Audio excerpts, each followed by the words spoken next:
get asked lots of questions, love them all. And a big one is always, Simon, why did you start lifting weights? I think we've talked about it again on another video, but I don't necessarily think I called it that. So maybe this does count as a new one. I don't know. But it's nice and simple. I was getting bullied. Let's just pull the veil right back and get into it. I was bullied quite badly in school. I've got some awful stories, but I've told them once. Let's not tell them again. And it wasn't just that, to be fair. Surprisingly, it ties into professional wrestling. I'm sure you'll be shocked to know if you watch any of my other stuff. And I used to sit there and I used to watch WWE or WWF as it was at the time. And you would just see these He-Man type wrestlers, like, these Supermen, Herculean warriors. Well, sometimes quite literally. And you would just be like, I want to look like that. Then you kind of learn, okay, I'm never going to look just like that. Wink, wink, nudge, nudge.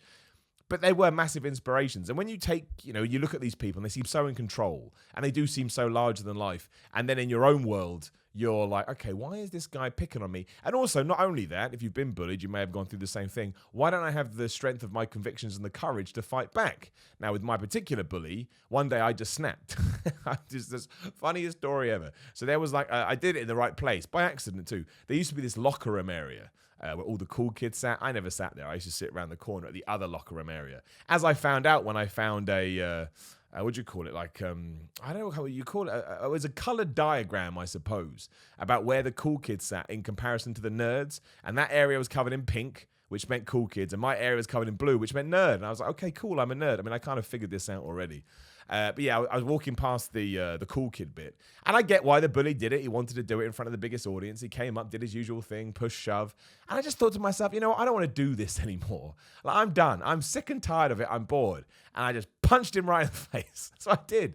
And I don't think I've ever, apart from obviously pro wrestling punches in a worked environment, I've never punched anybody else in the face. I've never had a fight in that set. I never had an uncontrolled fight. Like, I've done MMA and boxing and stuff. And yeah, I did it in front of everybody. And it ended it. I'm not going to say that I would advise that to everybody, but in my circumstances, it did end it. He never bullied me again. And because I had done it in front of everyone that was considered cool, all of a sudden I was considered cool. It's one of the only regrets I have in my life. I always said if I was ever integrated into that environment, or accepted, I suppose, I would never do it. I would never do it. But at that point, I realized, no, Simon, you've had enough stress. You've had enough shit, man. Just sit with them, and so you can actually come to school and not worry about everything else. And with that aside, just giving you a snippet of what I went through. Yeah, when I first went to the gym when I was 16, and I went in there and I did a bicep curl. And as stupid as it sounds, I did it, and I was like, that's the best thing I've ever done. I loved how it felt, and obviously it took years before I saw any real progress. But it kind of becomes addictive. Well, it's twofold. First of all, when I did start seeing, I'm not talking about big size, but a little bit of size, I was like, oh man, I can get confidence from within and then hopefully have confidence from without. But as you will have seen time and time again, be it from The Rock or Triple H or any kind of bodybuilder or any kind of fitness guru, once you do start to set goals yourself in the gym and you're able to achieve them after, 6 months, whatever, you then realize, well, maybe I can take that same kind of strategy and that same kind of foundation and apply it to life. Like, I'll set goals here, be that whatever, and it works. Like, honestly, going to the gym becomes the basis for everything that you do. And I know I sound like an Instagram post, but it's the one element of that I do totally believe in. You can literally realize, okay, well, to get an extra whatever on my arms, I did this, and now I want to get, I'm just thinking of things we're talking about now, 10,000 subscribers on YouTube. Well, I'll make this. And it just teaches you to have a constantly dangling carrot and not set goals that are too audacious. Like, nobody walks in, well, you may do, but if you walk into the gym and you say, I want to be Ronnie Coleman in 6 months, unless you're Ronnie Coleman, a weird dream because you're you, but it's not going to happen. But if you say, I want to add, 6 pounds of muscle or whatever, then you may be able to do it. And that's the real thing I realize. I mean, it's a great way to get rid of stress too. I mean, it really, really is one of the best stress releases in the world. When you're in there, even if you've got loads of problems going on, you can't massively worry about those problems. Like, you can't, because if you're genuinely in there to lift weights, the only responsibility you have is to pick up the heavier weight and make sure it's heavier than last time. That's it. So you shut down, you're focused, you go quiet. I love it. It's my safe place, which is weird because I have music blaring and I'll be really, really aggressive. And 9 times out of 10, not even aware what's in my peripheral vision, just ignoring everyone else that's in it. And then when I am done, I kind of come back to reality for a bit. And it's almost like I've gone on a mini vacation for 90 minutes or however long I'm in there. And it does become addictive. And I think you could say, at some points in my life, have I taken it too far? Absolutely. I was so into the eat every 2 to 3 hour window that if I didn't hit that, I would be not grumpy. That's too much, but I would worry. Like, oh no, I've screwed this up. Now I realize you can be far more lackadaisical with it, and that's okay. But I don't regret those because I'm like, well, I had to get through that to work out what you've got now, and you do have to be dedicated and motivated and really, really want it. It's the same with anything in life.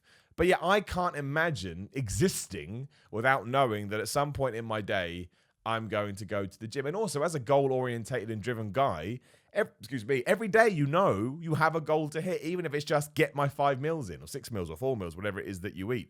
That counts in a funny way in terms of, taking a step forward and getting to wherever you want to go. And I can't, everyone says to me, oh, Miller, if you had to give up like wrestling music or bodybuilding, lifting weights, I should say, I mean, all of them would be disgustingly hard to stop because they all bring so much into my life. But again, I do weightlifting every single day.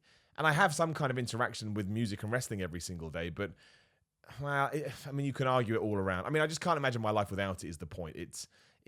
I don't necessarily, well, maybe it is. Maybe some people's chemical makeups and brains are just designed for that. Like I've talked about this before. I never feel like going to the gym as a chore. I'm excited about going to the gym. Like even if I'm out all day and I don't get in till late and it's 10 o'clock, I go to the 24-hour gym and I'll be like, oh yeah, it's gym time. Not leg day. Leg day's a pile of crap. But we all know that. Nobody likes leg day. But that's easy. That's like saying, Simon, do you want to eat some ice cream? Yes. Do you want to eat ice cream every day for an hour? Yes. So I'm very, very lucky in that sense. It's a great way to get there. But yeah, once I did see it, and it did help me in my personal life and my professional life. And as soon as that had gone down, I was hooked. I was absolutely hooked. And hopefully I'll get to 70 and I'll still be doing it then. You see some guys that are able to do it. I'd like to be one of them. And that's it. That's the question. That's why I started going to the gym. It's my number one passion. I mean, there are equal things on there, but it's something, again, I've done it for so long.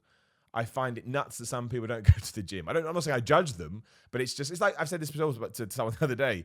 If I see someone eating a Mars bar on a train on a Thursday, that to me is like finding alien life. I couldn't do that because I'm so dialed into my diet and that Saturday afternoons is when I'll have cheap food. I mean, that's just crazy. That's on me. I deserve to be slapped around. I'll do it. Slapped around. But it just goes to show. It goes to show how ingrained in that world I am. And on that note, we'll end another crazy vlog. I'm enjoying these though. I hope you are too. I'll be back tomorrow around about the same time. Like the video, share the video. Please do subscribe. So close to 100,000. I'll see you soon.